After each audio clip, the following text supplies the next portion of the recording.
మొదటి రాజులు 3వ అధ్యాయము 13 నుంచి 27 వరకు. ఎలీషా ఇశ్రాయేల్ రాజును చూచి, నాతో నీకు నిమిత్తమేమి, నీ తల్లిదండ్రులు ఉంచుకున్న ప్రవక్తల ఎద్దకు పొమ్మని చెప్పాను. అలాగనవద్దు, మోయాబీలు చేతికి అప్పగింపవలని యెహోవా రాజులమైన మా ముగ్గురిని పిలిచిన ఇశ్రాయేల్ రాజు అతనితో అన్నప్పుడు, ఎలీషా ఇట్లను, ఎవని సన్నిధిని నేను నిలవబడి ఉన్నాను, ఇశ్రాయేలు దేవుడైన యెహోవా జీవనతోడు, యూదారాజైన యెహోషాపాతు నేను గౌరవం చేయని ఎడల నేను చూచుటకైనను లక్ష్య పెట్టుటకైనా ఒప్పకపోను. నా ఇద్దరు వీణ వాయించగలిగిన తీసుకొని రమ్ము, వాద్యకుడు వచ్చి వాయించుండగా యెహోవా హస్తము అతని మీదకి వచ్చిన గనక అతడు ఈ మాట ప్రకటన చేసింది. యెహోవా సెలవిచ్చినదేమనగా, ఈ లోయలో చాలా గోతుల్ని త్రవ్వించుడి.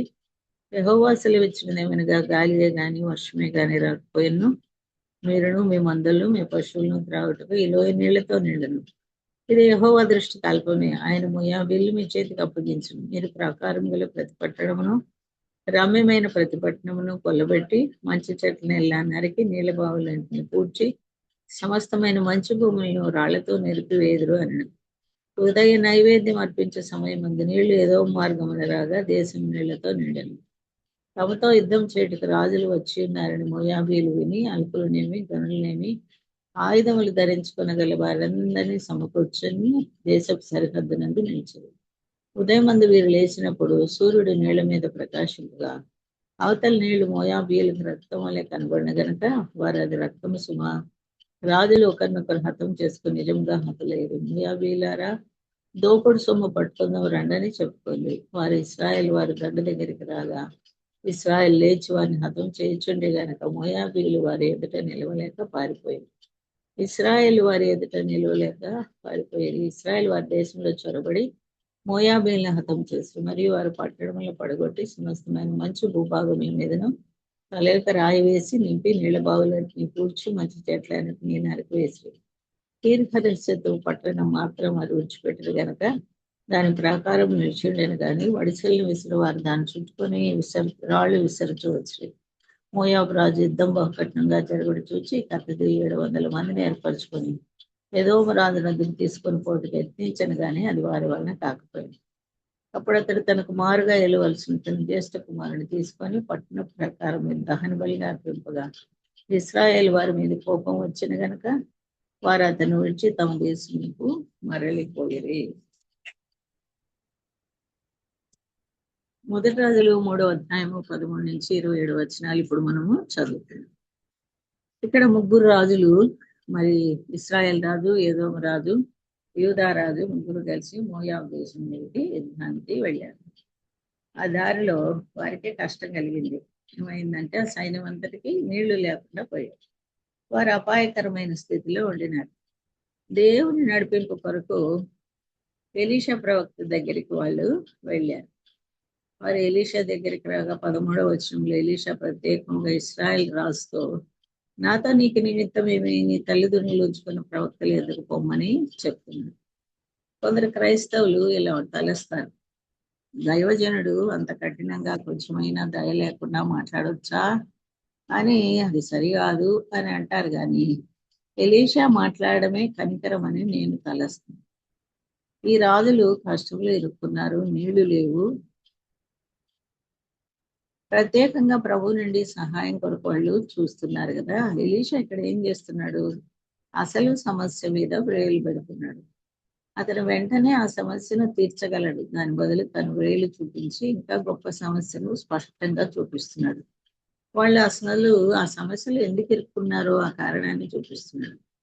అది యెహోరాము యొక్క విగ్రహారాధనే మరియు అతను దుష్ట మార్గాలు. ఈ అధ్యాయం ఆరంభంలో యెహోరాము దుష్టుడని చదివాము. నిజదేవుని ఆరాధన విడిచి యరొబాము నెలకొల్పిన విగ్రహాలను మరి తను కూడా పూజిస్తూ ఉన్నాడు గనక యెహోరాము దుష్టుడని దేవుని వాక్యం చెప్తుంది. నిజదేవుని విడిచి యరొబాము నిలిపిన విగ్రహాలను తను హత్తుకున్నాడు.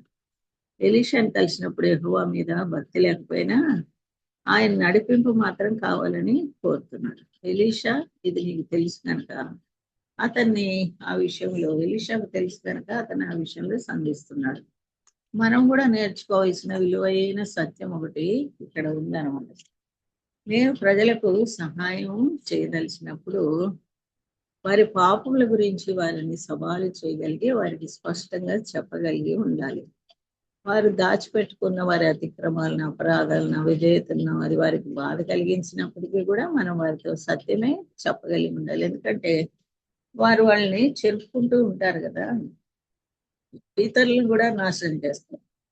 కనుక అలా చేయకపోతే మనం కేవలము జబ్బు లక్షణాలు మాత్రమే బాగు చేసే వారిగా ఉంటాం, కానీ జబ్బు మూలాలను కాదు. పశ్చాత్తాపం ద్వారా ఎప్పటికీ కలిగే స్వస్థతను వారికి మనము కలిగించలేము. విలాప వాక్యాల్లో ప్రవక్త మరి బహుబలమైన గుణాన్ని గురించి చెప్తున్నాడు. ఆ ప్రవక్త గుణాలను ఈ దినాన ఉన్న సేవకులకు, నాయకులకు, పాస్టర్లకు అన్వయించుకోవచ్చు. విలాప వాక్యాలు 2వ అధ్యాయంలోని సంగతులు మనం చూడడం మంచిది. ఆ పుస్తకాన్ని ఇర్మియానే వ్రాసాడని మరి చూస్తాము. 2వ అధ్యాయం 14వ వచనంలో, నీ ప్రవక్తలు నిరర్ధకమైన వ్యర్థ దర్శనములు చూచి ఉన్నారు. నీవు చెరలోనికి పోకుండా తప్పించటకై వారు నీ దోషములు నీకు వెల్లడి చేయలేదు. వారు వ్యర్థమైన ఉపదేశములు పొందిన వారై త్రోవ తప్పించి దర్శనములు చూచిన వారై. దేవుని నిజమైన నమ్మకమైన ప్రవక్త లేక ఉపదేశకుడు, బోధకుని నిజ లక్షణాలను ఇక్కడ చూడవచ్చు. తప్పుడు ప్రవక్త, అపనమ్మకస్తులైన ప్రవక్త లక్షణాలు ఏంటంటే, అతిక్రమాన్ని బయలుపరచడానికి ఇష్టపడడు. అంటే పాపాన్ని పాపంగా ఒప్పుకోవడానికి ఇష్టపడడు. పడమని ప్రజల్ని కోరడానికి నిరాకరిస్తున్నాడు. ప్రజల జీవితాల్లోని తప్పిదాలను, దేవుని ధర్మశాస్త్రాన్ని వాళ్ళు ఎలా మీరారో వారికి చూపించడానికి ఇష్టపడరు. ఇలాంటి పిరికితనము బహిర్గతం చేయబడుతుంది. ఒకరి పాపాలను కప్పిపుచ్చడం ద్వారా ఆశీర్వాదం వస్తుందని అటువంటి వారు తలస్తారు. మీరు చెరలోకి పోకుండా తప్పించినట్లు వారు మీ పాపాలను మీకు తెలియజేయలేదు అంటున్నాడు ఇర్మియా. పశ్చాత్తాపడి సరి అయినది గ్రహించినప్పుడే సమకూర్పు అనేది జరుగుతుంది.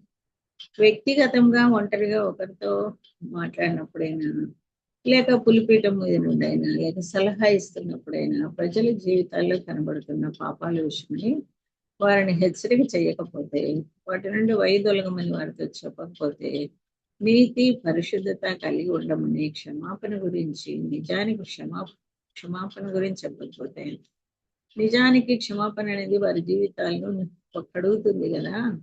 మరి ఏ పాపాలైతే నిన్ను బంధించి ఉంచాయో వాటి నుండి నిన్ను స్వతంత్రాలుగా చేస్తాయి కదా.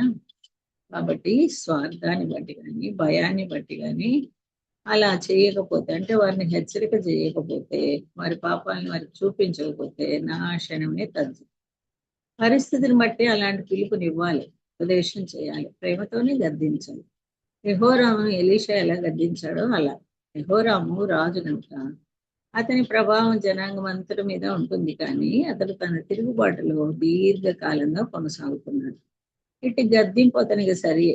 కనుక నేను ప్రజలకు సహాయం చేయాలనుకుంటే, పరిశుద్ధులు పోరాటంలో కొట్టుమిట్టాడుతున్నను, లేక పాపులు ఇంకను క్రీస్తు నమ్మకయున్నను, అలాంటి వారితో మనం యథార్థంగా, ధైర్యంగా, జ్ఞానంగా, కనికరంతో వారి పాపాన్ని గురించి సంభాషించాలి. వారు నా ప్రజల గాయాలను పైన మాత్రమే బాగు చేస్తున్నారు అని ఇర్మియా 6:14 చెప్తాడు. చాలా స్థలాల్లో, చాలా సంఘాల్లో, చాలా కూడికల్లో చాలా మంది పాస్టర్లు ప్రజల గాయాలను పైనే బాగు చేయాలనుకుంటారు. ఇర్మియా ఈ ప్రవచనాన్ని ఎలా ముగిస్తున్నాడో చూడండి. సమాధానం లేని సమయంలో సమాధానం అని అటు వాళ్ళు ప్రకటిస్తారంట. కనుక ప్రజల అవిధేయత వలన వారికి కలిగిన గాయాలను పైన మాత్రమే బాగు చేయడంగా ఉంది. లోతుగా శస్త్రచికిత్స చేసి బాగు చేసే విధానం కూడా ఉంది. పాపం యొక్క వేర్లను తొలగించడానికి శస్త్రచికిత్స విధానమే పనిచేస్తుంది. కనుక ఎలీషా విగ్రహారాధకుడైన వారితో తనకు ఎలాంటి సంబంధం లేదని ఖచ్చితంగా చెప్తుంది. అది బహుశా పరోక్షంగా యెహోషాపాతుకు కూడా గద్దింపు కావచ్చు. అతను అవినీతి పరులతో ఎల్లప్పుడూ తనను తాను ఐక్యపరుచుకుంటూ ఉంటాడు. కనుక నీతో నాకు ఏ సంబంధం లేదని యెహోరాముతో ఎలీషా చెప్తున్నాడు. కానీ 13వ వచనం చివరిలో యెహోరాము ఏం చెప్తున్నాడో చూడండి. తనతో కూడా ఇంకా 2 రాజులు ఉన్నారు. ఇప్పుడు నువ్వు సహాయం చేయకపోతే వాళ్ళు గొప్ప అపాయంలో, గొప్ప శ్రమను అనుభవించబోతున్నారు. కనుక ఎలీషా సహాయం చేయడానికి సమ్మతించాడు. కానీ 14వ వచనంలో తను ఏం చెప్తున్నాడో చూడండి. ఎలీషా ఇట్లా, ఎవరి సన్నిధిని నేను నిలబడి ఉన్నాను ఆ యెహోవా జీవంతోడు, ఇశ్రాయేల్ దేవుడైన యెహోవా జీవంతోడు, యూదారాజైన యెహోషాపాతును నేను గౌరవం చేయని యెడల నిన్ను గాని నిన్ను అసలు చూచటికి అని లక్ష్య పెట్టేదాన్ని కూడా ఒప్పకపోను అంటారు. యెహోరామును బట్టి కాదు, యెహోషాపాతును బట్టి సహాయం చేస్తున్నానని యెహోరాముకు చెప్తున్నాడు. యెహోషాపాతు కూడా ఏమంతా మాదిరిగా తీసుకోవాల్సిన నీతి గలవాడేం కాదు, కానీ దుష్టుడితో రాజీ పడడం పదే పదే అదే సమస్యను తన జీవితంలో చూస్తున్నాడు. ఆయనను బైబిల్ అతను నీతిమంతునిగా చెబుతుంది. తనకు సమస్యలు ఉన్నప్పటికీ 2వ దినవృత్తాంతం 20లో మరి దేవునితో కొంత సంబంధం కలిగిన వాడుగాను భక్తి పరుడుగాను మనము ఆయన చూస్తున్నాం. కనుక అది కూడా మనం లెక్కలో వేసుకోవాలి. కనుక ఎలీషా అక్కడ ఉన్న వారందరూ తెలుసుకునేలా కేవలం యెహోషాపాతు మీద ఉన్న గౌరవంతో మాత్రమే తాను సహాయం చేస్తున్నానని స్పష్టపరుస్తున్నాడు. ఎందుకంటే యెహోషాపాతు చివరికి నిజమైన జీవం కలిగి దేవుని ఆరాధిస్తాడు కనుక. దీని నుండి మనం ఏం నేర్చుకోగలము? నీతిమంతులతో సహవాసం కలిగి ఉండడం ద్వారా వచ్చే ఆశీర్వాదాన్ని మనం తక్కువగా అంచనా వేయకూడదు. యెహోరాము ఇక్కడ ఆశీర్వాదాన్ని అనుభవించబోతున్నాడు, తనను బట్టి కాదు, వేరొకరిని బట్టి, తనతో సహవాసంలో ఉన్న మరి యెహోషాపాతుని బట్టి. ఇలాంటివి బైబిల్లో అనేక సందర్భాలు చూడొచ్చు. కీర్తన 73:28లో ఆసాపు ఏమని చెప్తున్నాడంటే, నాకైతే దేవుని పొందు ధన్యకరము అంటాడు. అంటే దేవునికి సమీపంగా ఉండడం ధన్యకరం అని అర్థం. బైబిల్ ఆధారంగా మనం ఈ మాటలు కూడా చెప్పచ్చు.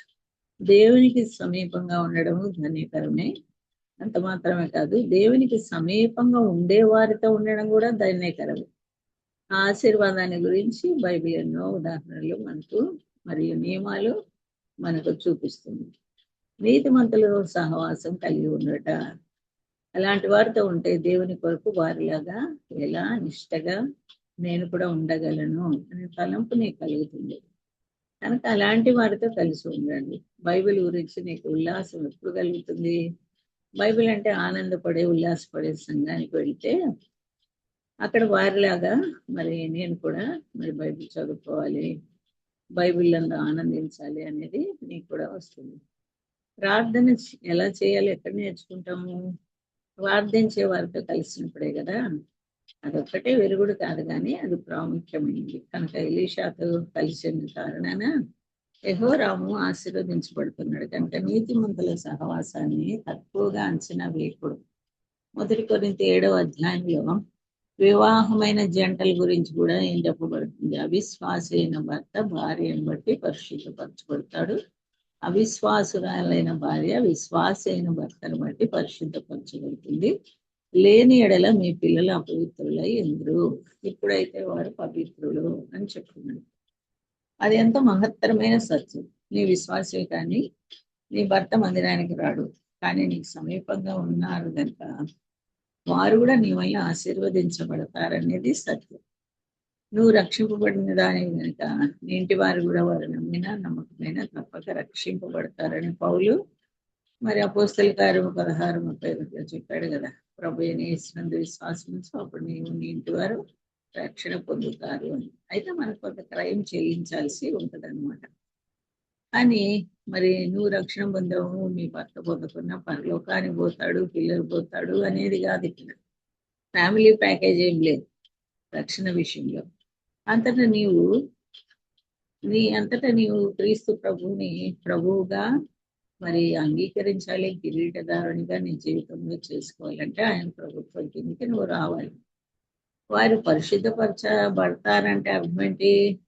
నీ ప్రభావం వారి మీద కూడా ఉంటుంది అని. అవిశ్వాసుల ఇంట్లో ఉన్న నీతిమంతుల లేక విశ్వాసుల వలన ఇంట్లో ఆశీర్వాదాలు పొర్లిపోతాయి. నీతో కలిసి ఉన్నారు కనుక వారు పరోక్షంగా ఏదో కొంత ఆశీర్వాదం పొందుకుంటారు. నువ్వు వారితో కలిగి ఉన్న సంభాషణ ద్వారా కావచ్చు, నీ ప్రవర్తన ద్వారా కావచ్చు. కనుక దేవుని ప్రేమించిన వారికి, ఆయన ఎరుగని వారికి మనం ఏమి ఇవ్వగలమో తిరిగి కనుక్కోవాలి. కనుక నేను వెళ్ళి ఒక మిషనరీ చేసుకుంటాను, వారి ద్వారా నాకు ఆశీర్వాదాలు వస్తాయి అనుకోకూడదు. రక్షింపబడిన వారు రక్షింపబడని వారిని వివాహం చేసుకోవడానికి, వివాహం అయిన తర్వాత రక్షింపబడిన వారికి వ్యత్యాసం ఉంది. నువ్వు రక్షింపబడకుండా రక్షింపబడిన వ్యక్తిని చేసుకుంటే అందులో ఎంతో వ్యత్యాసం ఉంటుంది కదా. కనుక పౌలు మాటలు మనము అపార్థం చేసుకోవచ్చు. 2 రాజులు 3:15 ఎలీషా ఇక్కడ ఆసక్తి గొలిపే సంగతి అడుగుతున్నాడు.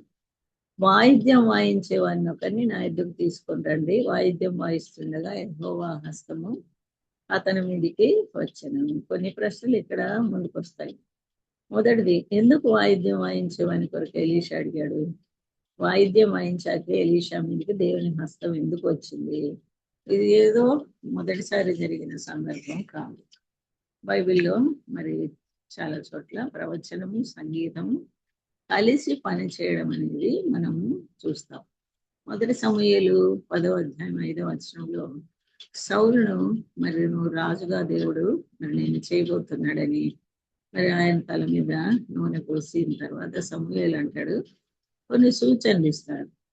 మరి ఆ సూచనలు ఆ రోజు నెరవేరుతాయి. ఆ సూచనలు ఒకటేమంటే, ఇలాగను పోవచ్చు ఫిలిస్తీన్ల దండు వారను దేవుని కొండకు చేరదు. అసలు ఊరి దగ్గరికి రాగానే స్వరమండలము, సన్నాయి, తంబూర, సితార వాయించు వారి వెనుక ఉన్నతమైన స్థలము నుండి దిగవచ్చు. ప్రవక్తల సమూహం నీకు కనబడని వారు ప్రకటన చేయొచ్చు వక్తులు. కనుక సంగీతంతో పాటు ప్రవచనం అనేది ఇక్కడ మరి 1 రాజుల 3వ అధ్యాయంలో అసమానమైందేమీ కాదు.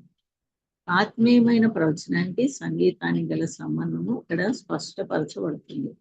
సంగీతం అనేది బలమైన ప్రవచనానికి దారితీస్తుంది. దాని ప్రభావం ఆత్మీయమైనదనే సంగతిని మనం కాదనియం. అలాగే దావీదు కూడా సౌలు దురాత్మతో వేధించబడేటప్పుడు సంగీతాన్ని విరుగుడుగా మరి వాడాడు కదా. ఇక్కడ కూడా అదే నియమం పనిచేస్తుంది. ఇక్కడ దురాత్మలు ఏమీ లేవులే కానీ ఎలీషా ఇక్కడ కొంత కలవరపడ్డాడు, కోప్పడ్డాడు కదా. ఎలీషా ఎందుకు కోప్పడ్డాడు, ఎందుకు కలవరపడ్డాడు, ఎవరైనా చెప్పగలరా? ఒక లేఖనాన్ని అర్థం చేసుకోవాలంటే ఆ సందర్భానికి ముందు ఏం జరిగిందో వెనక ఏం జరిగిందో చూడాలి. ఎలీషా మనస్సు, హృదయము నిమ్మలపడడానికి ఇక్కడ అవసరమైంది. ఎందుకంటే ఇశ్రాయేలు రాజు ఉనికి లేక అతని సన్నిధి లేక అతను చెప్పిన మాటలు ఎలీషా కలవరానికి కారణం. దేవుడు మరి మోయాబీల చేతికి అప్పగించడానికి మమ్మల్ని 3 రాజులు తీసుకొచ్చాడు అంటాడు. నిజంగా దేవుడు తీసుకొచ్చాడా? వాళ్ళంతటా వాళ్ళే కదా వెళ్ళారు. దేవుడిని అడిగారా? అడగలేదు కదా.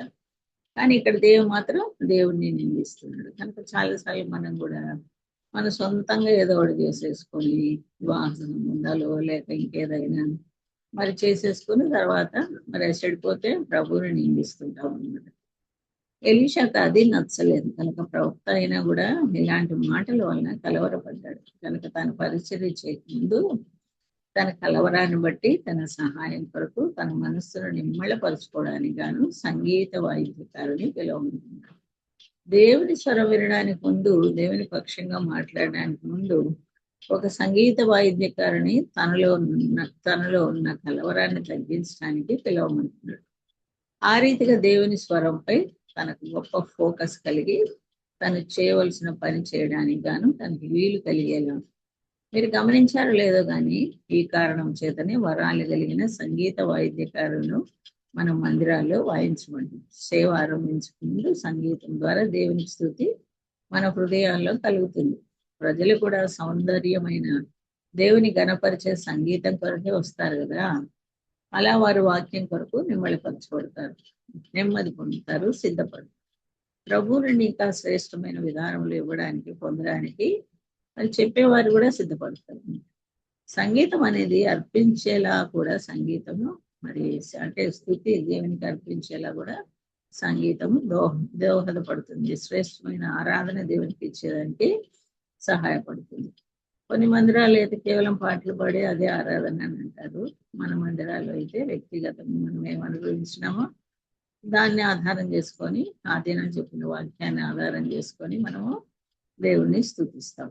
కనుక శ్రేష్టమైన రీతిగా ఆత్మీయంగా ఆరాధన అర్పించడానికి ఈ సంగీతం కూడా అంటే దేవుని వాక్యము, పాటలు ఇవన్నీ కూడా సహాయపడతాయి. ఒకవేళ మనం కొన్నిసార్లు మరి కారులోనే వెళ్తున్నాము లేక ఇంట్లో ఒంటరిగా ఉన్నాము, ఈ సంగీతం వినడానికి అందరికీ ఇష్టమే. అయితే ఎట్టి సంగీతం వింటున్నాము? సినిమా పాటలా లేక ఏదైనా పనికి మాలిన పాటలా? అది కూడా మనం చూసుకోవాలి. స్వేచ్ఛ అయితే దేవుడు నీకు ఇచ్చాడు, స్వతంత్రత ఇచ్చాడు. కానీ నువ్వు వినేదాన్ని బట్టి నువ్వు ప్రభావితం అవుతావు కదా. నువ్వు గమనించినా గమనించకపోయినా అది సంఘ సేవలో కూడా వాస్తవమే. మన సంఘాల్లో సంగీతం అనేది రెండవ రకమైనది కాదు. కనుక మనం ఎన్నుకునే పాటలు, సంగీతము ఏ మాటలతో ఉన్నాయో జాగ్రత్తగా చూస్తాం. ఎందుకంటే మన ఆరాధనలోని ఇతర విషయాల్లో అది శ్రేష్టంగా చేస్తుంది, లేక అభ్యంతరపరచవచ్చు కూడా. అది పరధ్యానం కలిగించవచ్చు కూడా. కొన్ని కూడికల్లో చూస్తే ఆ సంగీతం ఆ కూడికలను చంపేదిగా ఉంటుంది. ఈ మధ్య కొంతమంది మరి పాటలు పాడే వాళ్ళని, ఆ స్టేజీల మీద పాటలు పాడే వాళ్ళని చూపించి, ఇది పాట పాడటమా, ఇది అల్లరా అని చెప్పి కింద క్యాప్షన్ పెట్టారు. కనుక కొన్నిసార్లు మరి వాళ్ళు చేసే డాన్సులు, వాళ్ళు మాట్లాడే మాటలు, ఆ పాటల్లో మాటలు ఇవన్నీ కూడా మరి మరి అసలు నిజంగా వినడానికి కూడా ఇష్టం అనిపించదు, చూడడానికి కూడా ఇష్టం అనిపించదు. కనుక సంగీతం విషయంలో కూడా ఎలాంటి పాటలు మనం ఎన్నుకోవాలా అనేది దేవుని వాక్యానుసారంగా ఉండే పాటలే చాలా మటుకు ఎబ్రోన్ సాంగ్ బుక్ లో ఉంటాయి. కనుక అంటే అవే పాడాలని నేను చెప్పడం లేదు, వేరే సంఘాల్లో పాడుకునేవి కూడా మీనింగ్ఫుల్ గానే వాక్యానుసారంగా ఉంటాయి. కనుక ఆత్మీయమైన అర్థం కలిగిన పాటలు మనము మరి పాడుకోవాలన్నమాట. అందుకే ఎఫెసీయులకు రాసిన పత్రిక 5వ అధ్యాయము 16వ వచనంలో క్రీస్తు వాక్యం సమృద్ధిగా మీ హృదయాల్లో నిలిచి ఉండేటట్టుగా ఆత్మ సంబంధమైన పద్యాలు పాడుకోండి అని. పాటల ద్వారా కూడా దేవుడు మనతో మాట్లాడతాడు, మన హృదయాన్ని సిద్ధపరుస్తాడు కదా. అందుకని మనము సంగీతం అనేది మన అసెంబ్లీలో వాడుతామన్నమాట. కనుక మరి అది మరి ఆత్మీయంగా చంపేసేదిగా ఉండకూడదు, కానీ అది సరైనదిగా ఉండాలి. అంతే కదా, పాడేవాళ్ళు కూడా సరైన వాళ్ళుగా ఉండాలి. ఈ మధ్య ఒక భక్తుడు చెప్తా ఉంటే విన్నాను. ఆయన మీటింగ్ కొరకు మరి సిద్ధపడతా ఉంటే ఆయన కూర్చున్న గదిలోకి ఒక పిల్ల వచ్చింది. మూతికి ఇంత పూసుకొని, ఇంకా ఏదేదో పూసుకొని, స్టైల్గా సినిమా స్టార్ లాగా తయారుపడి, మరి ఆ అమ్మాయి మరి బయటకు వెళ్ళినాక వాళ్ళ నాన్నగారు వచ్చి, ఇప్పుడు నా కూతురు స్టేజ్ మీద పాట పాడుతుంది అన్నాడు. అంటే ఈ భక్తుడు అన్నాడంట, ఆ అమ్మాయి కానీ పాడేటట్టుంటే అసలు నేను ఇక్కడ ఉండను, వాక్యమే చెప్పను అన్నాడు. ఎందుకండి అలా అంటున్నారంటే, ఆ అమ్మాయి వేషధారణ కానీ, ఆ అమ్మాయి పద్ధతి కానీ అసలు ఏమన్నా భక్తిపూర్వకంగా ఉందా? కనుక నేను మరి ఇలాంటివి అలవ్ చేయను. దేవుని పాటలు పాడేటప్పుడు ఎంతో భక్తిపూర్వకంగా ఉండాలి కదా అని చెప్పాడండి. మనకి కొన్నిసార్లు అలాంటివి కూడా మనం చూస్తూ ఉంటాం. నేను ఒక ఇంగ్లీష్ చర్చ్కి వెళ్తే ఒకసారి అక్కడ జుట్లు ఎరబోసుకొని ఆడపిల్లలు ఎగురుతా గెంతుతా పాడుతున్నారు. ఆ పద్ధతి చూసినప్పుడు నాకు అస్సలు నచ్చలేదు. తర్వాత ఇంకెప్పుడు కూడా ఆ చర్చ్కి వెళ్ళకూడదని అనుకున్నాను. 3 నెలలు హైదరాబాద్లో ఉన్నా కూడా విజయవాడలో మా తమ్ముడు మందిరంలో జరిగే ఆరాధన పెట్టుకొని విన్నాను, కానీ ఆ మందిరానికి అస్సలు వెళ్ళబుద్ధి కానీ. కనుక మరి చేపను బయట వేస్తే ఎట్టుంటది అట్టుంటది అనమాట. మనకు ఆ వాతావరణం నచ్చదు. కనుక మరి పాడేవారు కానీ, పాడే పద్ధతి కానీ, పాడే మాటలు కానీ అన్ని కూడా మరి చాలా మరి ఆత్మీయమైన ఆరాధన పురికొల్పేగా ఉండాలి, కానీ వేరే రీతిగా ఉండలేదు. కనుక ఎలీషా సంగీత వాయిద్యకారుని వరకు అడిగాడు. అతడు వచ్చి వాయించాడు. చివరికి 16వ వచనంలో యెహోవా సెలవిచ్చినదేమో ఆయనకి మరి దేవుని వాక్యం వచ్చింది. అప్పుడు ఇట్లా చెప్తున్నాడు, యెహోవా సెలవిచ్చినదేమనగా ఈ లోయలో చాలా గోతులను తవ్వించుడి. యెహోవా సెలవిచ్చినదేమనగా గాలియే గాని వర్షమే గాని రాకపోయినను మీరును మీ మందలను మీ పశువులను త్రాగుటకు ఈ లోయ నీళ్లతో నిండును. ఇక్కడ చాలా సంగతులు చెప్పబడ్డాయి. ప్రత్యేకంగా దేవుడు ఆ సైన్యం యొక్క దాహాన్ని తీర్చడానికి ఎలా నీళ్ళని ఇస్తానన్నాడో దాని గురించి మనం ఇక్కడ చూస్తున్నాం. గాలి లేకపోయినా వర్షం లేకపోయినా నీళ్ళని ఇస్తాను అంటున్నాడు దేవుడు. దేవుడు ఎడారిలో నీళ్ళు ఇవ్వాలంటే అది వర్షం ద్వారానే కదా. వారికి దగ్గరలో ఇంకే విధమైన నీళ్లు కూడా వాళ్ళకి కనపడడం లేదే. అలా ఉంటే వారు ఆ నీళ్ళని వాడుకునే వాళ్ళే కదా. మరి దేవుడు ఎలా నీటిని ఇస్తాడు, అది గుర్తించదగింది. ఆయన మామూలుగా నీళ్ళని ఇవ్వగలడు, ఇస్తాడు. కానీ ఆ విధానాలకు ఆయన కట్టుబడి ఉండడు. మనం గుర్తించాలి, ఆయన అసాధారణంగా కూడా ఇవ్వగలడని నమ్మాలి, ఆశించాలి. మనతో అనుదినము ఉండే పద్ధతిని ఆయన వాడగలడు. లేక మన మనసులకు అంతుపట్టని విధానంలో కూడా ఇవ్వగలడు. ఇస్రాయేల్కి అనుదినము ఆహారాన్ని ఆయన సరఫరా చేశాడు కదా. మన్నా కురిపించినప్పుడు మంచు ముందు కురిసి దాని మీద మంచులాగా తెల్లని కొత్తిమీర గింజలాగా మన్నా కురిసేది. వాళ్ళు వెళ్ళి దాన్ని కూర్చుకోవాల్సి వచ్చింది. కానీ వాగ్దాన దేశంలో అడుగు పెట్టగానే ఆ దేశపు వంటను వారు తిన్నారు, మన్నా ఆగిపోయింది అని చదువుతుంది. అంటే ఇది అసాధారణమైన దాని నుండి సాధారణమైన దానిలోకి వాళ్ళని నడిపిస్తున్నాడు. ఇస్రాయేల్కి విత్తనాలు ఎత్తాలి, సకాల వర్షం కొరకు ఎదురు చూడాలి. ఇప్పుడు ఇక పని చేయాలి కనుక దేవుడు సాధారణమైన దాని నుండి అసాధారణమైన దానికి మరియు అసాధారణమైన దాని నుండి సాధారణమైన దాన్ని కూడా మార్చగలడు. మనం దేనికైనా సిద్ధంగా ఉండగలగాలి. అది ఏదైనా అది ఒక అద్భుతమే కదా. 2 రాజులు 3:18 ఎలీషా చెప్పే మాటలు చాలా వినదగినవి. ఇది యెహోవా దృష్టికి స్వల్పమే, ఆయన మోయాబీయులను మీ చేతికి అప్పగించును. ఒకవేళ ఈ రోజు నీ జీవితంలో ఏదైనా ఇది చాలా కష్టం, ఇది ఎట్లా జరుగుతుంది, నా బిడ్డకు మరి సీట్ ఎట్లా వస్తుంది, లేక నా బిడ్డకు పెళ్ళి ఎట్లా అవుతుంది, లేక మరి ఈ ఉద్యోగంలో ప్రమోషన్ ఎట్లా వస్తుంది అని, లేక ఇంకేదైనా సమస్య నీకు చాలా పెద్ద సమస్యగా కనపడేది ఉండొచ్చు. కానీ దేవుడు ఏమంటాడు, ఇది యెహోవా దృష్టికి స్వల్పమే, ఆయన దృష్టిలో అది చిన్న సమస్య. ఆయన మోయాబీలను మీ చేతికి అప్పగించును అని చెప్తున్నాడు. మన జీవితంలో ఏది సులభమని తలుస్తాము? మీ దినదిన జీవితాలు ఏది సులభమని మీరు తలుస్తారు? ప్రభువుకి ఏది సులభమో తెలుసా? రాజులకు, వారి సైన్యాలకు, వారి పశువులకు ఎడారిలో నీళ్ళు ఇవ్వడము ఆయన సులువే. ప్రభువుకు అసాధ్యమైనది ఏది లేదు. దేవుడు బైబిల్లో ఏదేది సులభమని తలంచాడో వాటిని గురించి ఆలోచించండి. అది ఎంతో చక్కని బైబిల్ స్టడీ అవుతుంది. మీరు కూడా ఒక బైబిల్ స్టడీ తయారు చేసుకోవచ్చు. ఆయనకు కష్టమైనది, అసాధ్యమైనది ఏదీ లేదు. యెషయా 49:6 చూడండి. నువ్వు యాకోబు గోత్రపు వారిని ఉద్ధరించినట్లును, ఇశ్రాయేల్లో తప్పింపబడిన వారిని రప్పించినట్లు, నా సేవకుడు అయినట ఎంతో స్వల్ప విషయం. భూదిగంతముల వరకు నేను కలిగజేయ రక్షణకు సాధనం ఒకటై అన్ని జనులకు వెలిగిండినట్లు నిన్ను నియమించి ఉన్నాను అంటున్నాడు ప్రభు. ఇది మెస్సియాను గురించిన వాగ్దానం. అంటే యేసు ప్రభుని గురించిన వాగ్దానం. అంటే యూదులను తిరిగి రప్పించడము, వారిని నూతన పరచడము మెస్సియాకు చాలా అల్పమైన సంగతి. అంటే నువ్వు లోకమంతటిని జయించాలి, నీ వర్తమానం భూదిగంతముల వరకు చేరాలని కోరుతున్నాను అంటున్నాడు దేవుడు. అది జరగడం కూడా చూస్తున్నాం కదా. మనం కూడా దాని ఫలితమే కదా. నీవు నేను ఆ రక్షణను అనుభవిస్తున్నాం కదా. ఆయన తన సంఘాన్ని కడుతున్నాడు.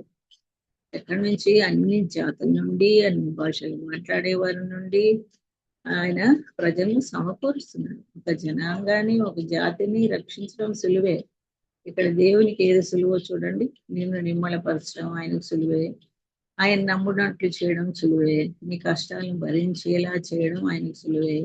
అది నీకు కష్టం అనిపించవచ్చు, కానీ ఆయనకు అది సులువే. కనుక ప్రభువుకి ఏది సులువో వాటిని తలపూసుకుంది. ఆయన దేన్నైనా చూపించగలడు, ఎవరినైనా రక్షించగలడు, ఎట్టి సదుపాయమైనా చేయగలడు. అది నీ ఆత్మకు సహాయకరంగా ఉంటుంది. అందుకే ఎడతెక్క దేవుని వాక్యం దగ్గరికి రావాలి. వాక్యం మనకు గుర్తు చేస్తుంది, మనల్ని పదును పెడుతుంది, కడుగుతుంది, మన గ్రహింపును కూడా పదును పెడుతుంది. అప్పుడు మనం ఆయన ఎంతగా ఆశ్చర్యకార్యాలు చేయగలడో గుర్తిస్తాం. ఆయనకి ఏది సులువో ఆ పట్టికలో, అంటే నువ్వు పెద్ద లిస్ట్ రాసుకుని ఆయన ముందు పెడితే ఆయన గాలి వర్షం లేకుండా కూడా నీళ్లు రప్పించగలడు. లోకంలో ఏ స్థలంలో ఉన్న వారినైనా ఎవరినైనా ఆయన రక్షించగలడు. ఇది దేవుని దృష్టికి అల్పమే. కానీ రక్షింపబడి మన సొంత బంధువుల్ని, భర్తల్ని, పిల్లల్ని చూసినప్పుడు, వాళ్ళ ప్రవర్తన చూసినప్పుడు, అమ్మో వీళ్ళని మారాలి, వీళ్ళు మారబ్బా అని మనకు అనిపించవచ్చు. కానీ దేవుడికి అసాధ్యమైంది ఏది లేదు. నమ్మాలంటే. అంతేకాదు, మోయాబీయులు మీ చేతికి అప్పగిస్తాను అంటున్నాడు. ఆయన నీళ్ళు ఇవ్వడమే కాదు, వారు అడిగిన దానికంటే ఎక్కువే చేస్తున్నాడు. మోయాబుల్ని కూడా వారి చేతికి అప్పగిస్తాడంట. ఎందుకంటే దేవుడు మంచోడు కదా. కాబట్టి మనం అడిగిన వాటికంటే అధికంగా ఇవ్వడానికి దేవుడు ఇష్టపడతాడు. 19వ వచనం చూడండి. మీరు ప్రాకారం గల ప్రతి పట్టణమును రమ్యమైన ప్రతి పట్టణమును కొల్లబెట్టి మంచి చెట్లనెల్లా నరికి నీళ్ళ బావులన్నిటిని కూర్చి సమస్తమైన మంచి భూములను రాళ్లతో నెరిపివేయదు. నేను ఒకటి చేస్తాను, అది మీరు ఇంకేదో చేయడానికి మీకు బలాన్ని ఇస్తుంది అంటున్నాడు దేవుడు. కనుక దేవుని అసమానమైన సదుపాయం మనల్ని సోమరులుగా చేయదు. నీళ్ళు ఇస్తాను బాగా తాగి పండుకోండి అని చెప్పలే, వాళ్ళు పోయి యుద్ధం చేయాలి. అంతేకాదు, వాళ్ళు ఇంకొక పని కూడా చేయమన్నారు ప్రభు, గోతులు తవ్వండి అప్పుడు నీళ్ళు వస్తాయని చెప్పింది. మనం దానిలో పాలు పొందకుండా ఉండేలా అది మనల్ని సోమరులుగా దేవుడు చేసుకుంటాలే అని గాలిలో దీపం పెట్టడం కాదు. మనం కూడా కొంత చేయాల్సి ఉంటుంది. దేవుడు చేయమని అది చేయాలి. మనం దేవుని కొరకు వేచి ఉండడంలో ఏ పని చేయని వారంగా మనల్ని మరి దేవుడు ఉంచడు. మీరు నీటిని పొందుతారు, అవి త్రాగి మీరు చేయాల్సిన పని కొరకు అవసరమైన బలం పొంది ఆ పని ముగిస్తారు అని దేవుడు చెప్తున్నాడు. 16వ వచనంలో అది ఆజ్ఞగా మనం చూడవచ్చు. యెహోవా సెలవిచ్చినదేమనగా ఈ లోయలో చాలా గోతులను ప్రవహించుడి. కనుక నీళ్లు రాకముందు ఆశీర్వాదం పొందుకోవడానికి ఈ రాజులు కొంత పని చేయాలి. ప్రభువు కొంత చేయకముందు వారు కొంత చేయాలి. కనుక మనం దీని నుండి నేర్చుకునే పాఠం ఏంటంటే, దేవుడు ఏదైనా మన కొరకు మనలో చేసేప్పుడు మనం ఏమి చేయకుండా ఉండకూడదు. ఆయన మన కొరకు ఏం చేయగలడో దాన్ని నమ్మాలి. దేవుడు ఎలా కదులుతున్నాడో ఆ పద్ధతిని మనము తెలుసుకొని ఉండాలి. 2వ రాజులు 3:20. ఉదయ నైవేద్యం అర్పించే సమయం ముందు నీళ్లు ఎదోమ మార్గంగా రాగా దేశం నీళ్లతో నిండను. ఈ వచనం చదివాక అద్భుతం జరిగిన సమయం గురించి మనకు ఆలోచన వస్తుంది కదా. మరుసటి ఉదయమున అని పరిశుద్ధాత్ముడు వ్రాయించాడు. ఎదోమ మార్గం నీళ్లు వచ్చాయంట. ఉదయ నైవేద్యం అర్పించే సమయమున ఎందుకు రాశారు? యెరూషలేములో నైవేద్యం అర్పించే సమయమున నీళ్లు వచ్చాయని ప్రత్యేకంగా వ్రాయబడింది. ఇశ్రాయేల్ అర్పించవలసిన బలుల గురించి దేవుడు అనేక నియమాలు పెట్టాడు. ప్రత్యేకంగా దహన బలి ప్రతి దినము ఉదయకాలం ఒక గొర్రెపిల్ల, సాయంకాలం ఒక గొర్రెపిల్ల వాళ్ళు అర్పించాలి. ఈ సంఖ్యాకాండం 29వ అధ్యాయంలో మనము నిర్గమకాండం 29వ అధ్యాయంలో చూస్తాం. కనుక అలాగూ మరి పొద్దున అర్పించిన దహన బలిగా అర్పించిన గొర్రెపిల్ల కాలిపోతే సాయంకాలము మళ్ళీ ఇంకోటి అర్పించాలన్నమాట. కనుక ఆ సమయంలో అద్భుతం జరిగింది. అది ఆశ్చర్యంగా ఉంది కదా. అది ఎలా జరిగిందో మనకేమీ పరిశుద్ధాత్ముడు రాయించలేరు. కానీ అయితే దీని ద్వారా ఏం నేర్పిస్తున్నాడు? ఇశ్రాయేల్ నాయకత్వం వారి పూర్తి భక్తి దేవుని ఎడల కనపరుస్తున్న సమయంలో అద్భుతం జరిగింది అని. దేవుని ఆశీర్వాదాలు మన పూర్తి భక్తితో ముడిపడి ఉంటాయి. దేవునితో సరిగా నడవని ప్రజలు కూడా ఆయన తన కనికరం చూపిస్తాడనేది సత్యం. కానీ మనం ఏం చేయాలి? దినదినం ఆయనకి మనల్ని మనం అర్పించుకోవడం ద్వారా మనం ఎట్టి ఆశీర్వాదాలను ఆశిస్తున్నాము లేక ఎదురు చూస్తున్నాము. ఆయన శక్తి, ఆయన వెలుగు బయలుపరచబడినప్పుడు నువ్వు కోరేది ఏమిటి? ఆ కాలంలో ఉన్నవారు దీన్ని చదివినా, మన కాలంలో ఉన్నవారు దీన్ని చదివినా ఇక్కడ ప్రత్యేకమైన ఆశీర్వాదం మనకు తెరవబడుతున్నట్లు మనం చూడగలం కదా. మనం సజీవ యాగంగా మనల్ని మనం సమర్పించుకున్నప్పుడు మనం కూడా ఆశీర్వాదాన్ని అనుభవిస్తాం. దహన బలి అంటే పూర్తిగా అర్పించబడుతుంది. దాంట్లో ఏ భాగం కూడా మరి మినహాయింపబడదు అన్నమాట. దహన బలి యేసు ప్రభువుకు అవును సరే అని చెప్పడంగా ఉంది. అది ఆయన ఏళ్ళ మనం గల భక్తికి నిదర్శనం. పైనుండి క్రింది వరకు ప్రతి అవయవం అర్పణగా అర్పించబడినప్పుడు అది ఆయనకు సువాసన ఇస్తుంది. దేవుడు మనలోను మన ద్వారా అద్భుతాలు చేయడానికి అది మార్గం తెరుస్తుంది. 2వ రాజుల 3:21-22. తమతో యుద్ధం చేయటకు రాజులు వచ్చి ఉన్నారని మోయాబీలు మరి విన్నప్పుడు అల్పులేమి ఘనులేమి అందరు కలిసి ఆయుధాలు ధరించుకొని సమకూర్చుకొని దేశం సరిహద్దులుగా నిలిచారండి. ఉదయం ముందు వాళ్ళకి ఈ నీళ్లు దేవుడు పంపించిన నీళ్ళు కనపడినాయంటే రక్తంలా కనపడి. ఎడారిలో వర్షం పడితే తప్ప నీళ్లు ఉండవు కనుక వారు దాన్ని రక్తం అని తలంచారు. ఎందుకంటే వర్ష సూచనగానే వర్షం కానీ రాలేదు కదా. చూసారా దేవుని జ్ఞానం ఎలాంటిదో. దేవుడు ఆ రాజులతో ఏం చెప్పాడు? గాలి లేకపోయినా వర్షం లేకపోయినా నేను మీకు నీళ్ళని ఇస్తాను అన్నాడే గాని ఎందుకనే వివరణ ఇవ్వలేదు. ఆయన చెప్పాడు, నేను చెయ్యాలి, నమ్మాలి. ఆయన సార్వభౌమత్వాన్ని ప్రకటిస్తున్నాడు. ఏదో మార్గంలో నీళ్ళు వస్తాయన్నాడు కదా. బహుశా ఏదో కొండల మీద నుంచి వరదలు వచ్చాయని నిశ్శబ్దంగా సమృద్ధిగా నీళ్లు ఎడారిలో లేక అరణ్యంలో ఉన్న రాజుల దగ్గరికి వచ్చాయి. వర్షం రాకుండా ఎందుకు చేశాడంటే మోయాబీలు అవి నీళ్లే ఉన్నాయని తలంచుకున్నట్లు. ఒకవేళ వర్షం వచ్చింటే నిన్న వర్షం వచ్చింది కదా, అవి నీళ్లు లే అని వాళ్ళు అనుకుని ఉండేవాళ్ళు. అంటే వాళ్ళని తప్పుదారి పట్టించడానికి, అది రక్తం అని వాళ్ళు తలంచేలా చేసేదానికి దేవుడు చేశాడు. ఎందుకు అనుకుంటున్నారు? ఆ రాజులు ముగ్గురు వచ్చారు కదా, వాళ్ళు ఒకరినొకరు చంపుకుంటున్నారు, కాక మనం పోయి కొలసం తెచ్చుకుందాం రండ్రా అని వాళ్ళు మాట్లాడుకుంటున్నారు. కనుక దేవుడు ఒక కార్యం చేశాడని తలంచిన సమయంలో మనకు తెలియకుండా ఆయన అధికంగానే చేస్తాడు. అర్థం కాని సమయాల్లో కూడా మనం దేవుని ఆరాధించాలి. ఆయన ఎంత మహిమ గలవాడు, ఆయన తన కార్యాల ద్వారా తెలియజేస్తాడు. జవాబులు లేనప్పుడు సంగతులు అదే విధానంలో ఒకే విధానంలో జరుగుతున్నప్పుడు అడుగు వెంట అడుగు జరిగే కార్యాలని చూస్తాం. కానీ అందులోనే వేరే కార్యాలను కూడా దేవుడు చేస్తున్నాడనే గమనము చాలాసార్లు మనకుంది. దేవుడు తన మనసులో ఏ తలంపు కలిగి ఉన్నాడో మనం ఎరుగం.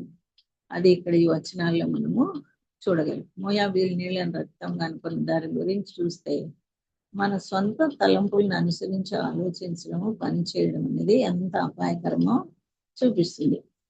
23వ వచనంలో నీళ్ళని రక్తం అని మోయాబీలు కలుస్తున్నారు, కానీ అది రక్తం కాదు. విస్తారముగా నీళ్లు వాటిపైన సూర్యకిరణాలు పడేసరికి అది రక్తంగా వారికి కనబడింది. త్వరపడి ఒక అంచనాకు వచ్చేసారు.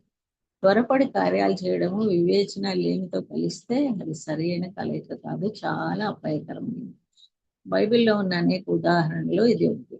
వివేచించడం ద్వారా, నమ్ముడు ద్వారా కొన్నిటిని అన్వయించుకొనట, మంచి వాటిని నిరాకరించినప్పుడు తప్పుడు వాటిని అంగీకరించడం ద్వారా ఇలాంటి అపాయాలు మనము తప్పించుకోవడం ఎలా అనేది ఈ కథ సారాంశం.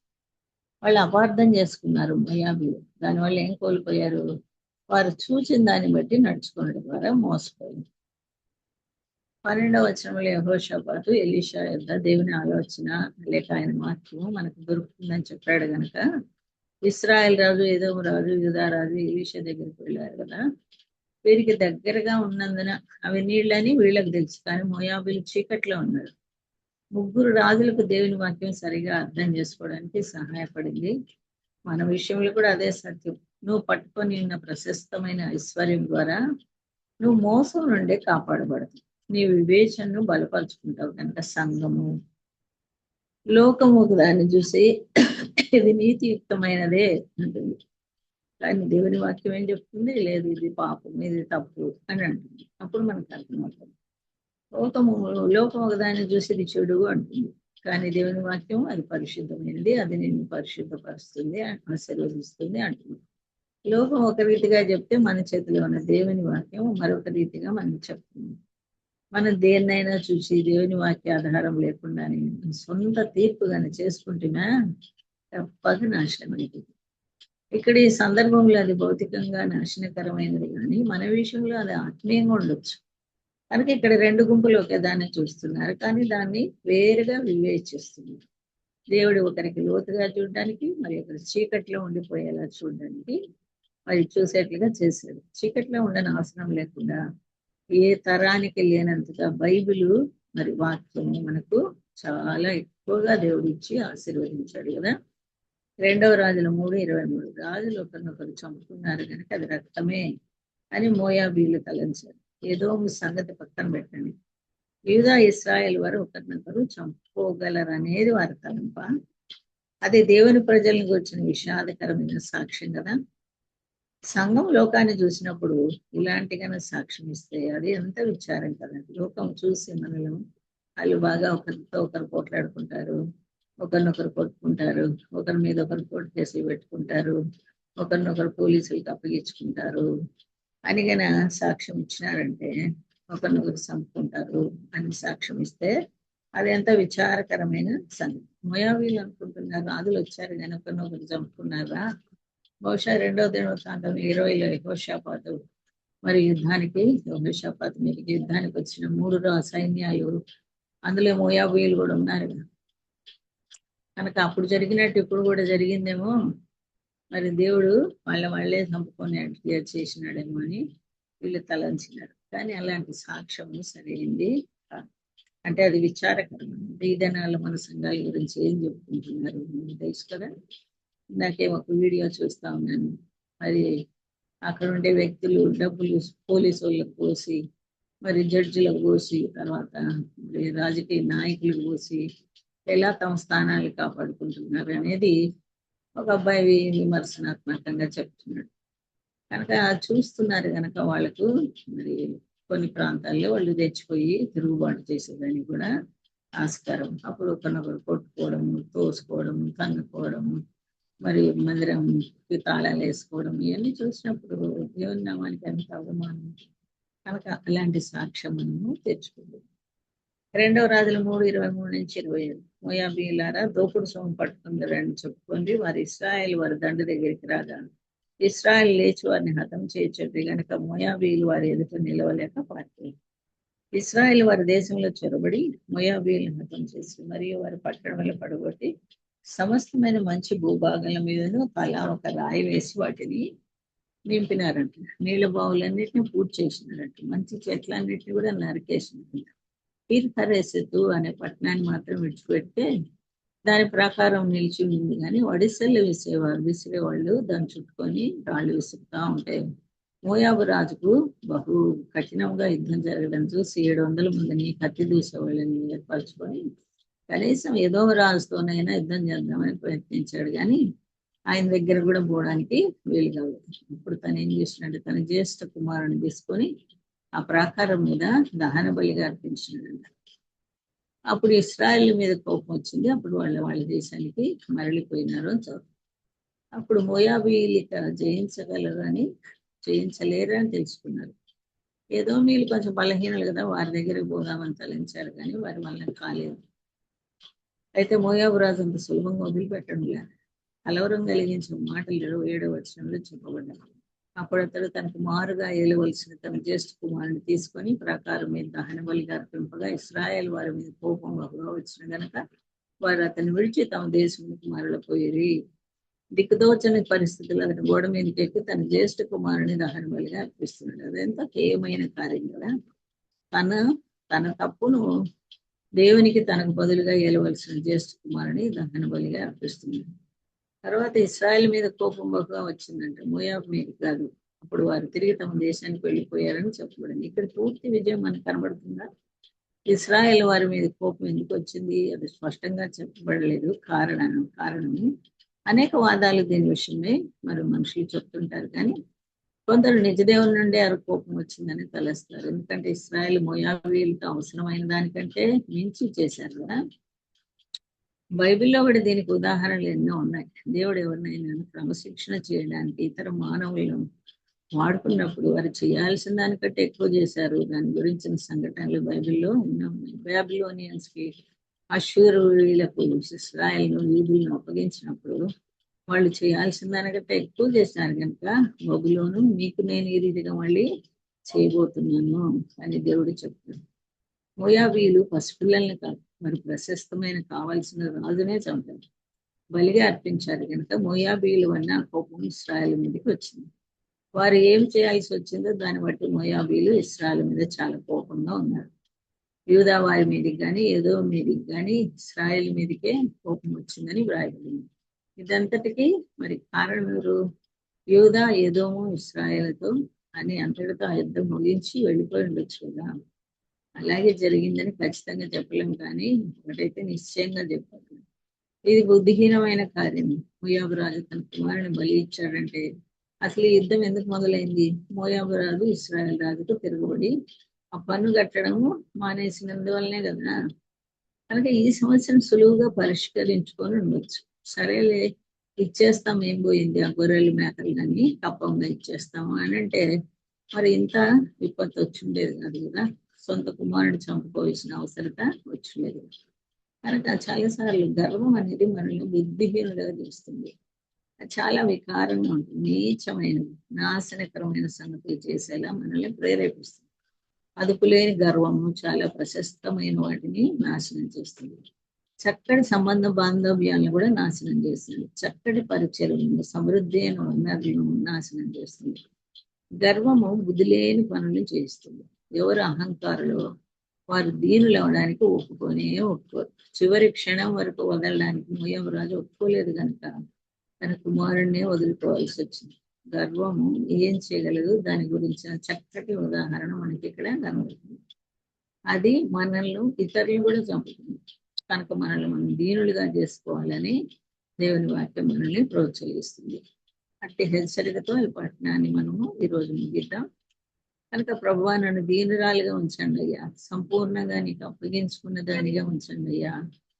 నీ ఆశీర్వాదాలు వచ్చేట్లుగానే నేను మరి ఉండేట్లు నాకు సహాయం చేయండి ప్రభువా అని మనము మరి ఏదైతే పట్టుకొని వేలాడుతున్నామో అది చివరికి పోగొట్టుకుంటామనే సంగతి, దేవుడు అడిగింది ఇవ్వకపోతే నష్టపోతామనే సంగతి మనం తెలుసుకొని ఆ ప్రకారం ప్రవర్తించేట్లుగా మరి దేవునికి ప్రార్థన చేసుకుంటాం. ప్రేంగల మా ప్రభా యేసుక్రీస్తు వారి పరిశుద్ధమైన నామం పేరిట మరి